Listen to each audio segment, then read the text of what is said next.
திருப்பூர் மாவட்டம் பல்லடம் ஒன்றியத்திற்கு உட்பட்ட கே. ஐயம்பாளையம் பகுதியில் தெரு மின் விளக்குகளை பழுது பார்த்தது மற்றும் குப்பைகளை சேகரித்ததற்கான பில் தொகையை வழங்க ஒப்பந்ததாரர் கதிர்வேல் என்பவரிடம் 30,000 ரூபாய் லஞ்சம் வாங்கிய புகாரில் ஊராட்சி மன்ற செயலாளர் கந்தசாமி என்பவரை லஞ்ச ஒழிப்பு போலீசார் கைது செய்தனர்.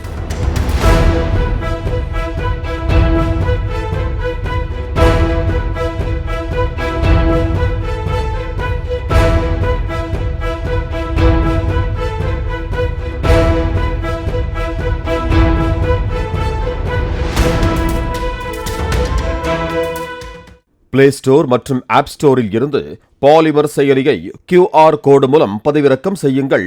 செய்திகளை உடனுக்குடன் பெறுங்கள்.